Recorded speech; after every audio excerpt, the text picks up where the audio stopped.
Okay, first off, I'm apologizing that this response is in really sucky lighting, but I have an eye infection and light just hurts like someone is stabbing daggers through my eyes, so gotta live with it. This is my response to Morados's tag for the 5 random fact tag train challenge thing. Big enough title? 5 random facts about me or about us is, one is I'm an excellent backgammon player. As a teenager, I worked at the Renaissance Fair in Marin County for many years, volunteering for an organization, and people would challenge to play backgammon against me. And I actually went 3 years, I think from when I was 13 until I was 16, working there every weekend of the summertime and never lost a game. So backgammon. Hagar, Sammy Hagar, is one of my favorite musicians. The first concert I ever went to was a Sammy concert, and what are you doing back there? 3 or 4 years ago, Sammy released a DVD, and we went down to the city to meet him, and Jonny had a broken foot. So Sammy went to sign his cast, and he asked how he broke his foot, and Jonny said, I was playing with my 87-year-old grandpa. He was chasing me down the hall, and he ran into the bedroom door and broke his foot.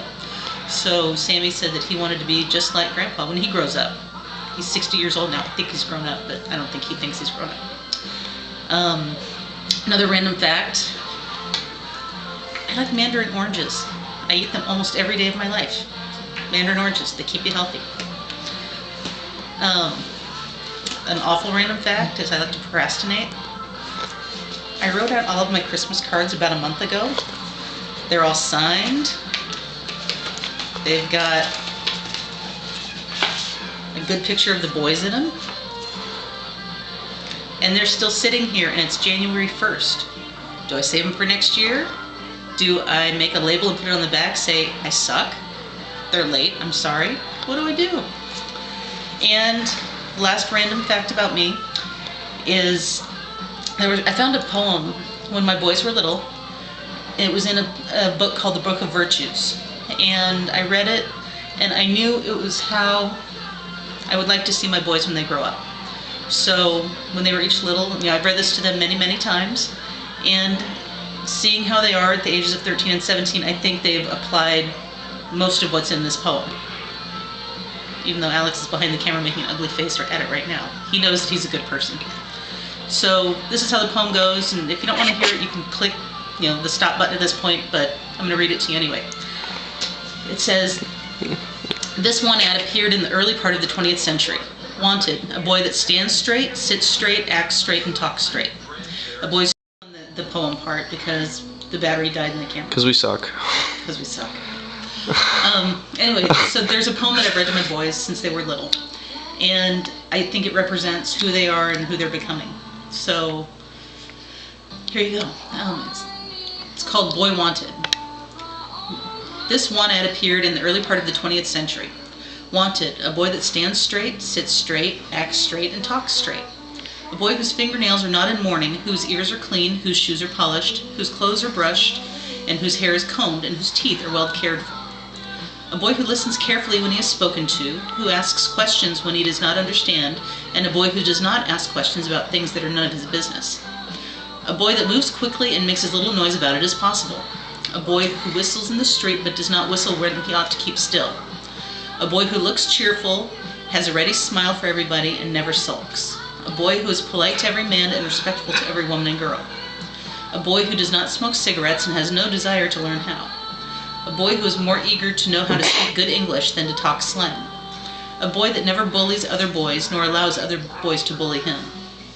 A boy, when he does not know a thing, says, I don't know, and when he has made a mistake, says, I'm sorry. And when he is asked to do things, says, I'll try. A boy who looks you right in the eye and tells the truth every time. A boy who is eager to read good books.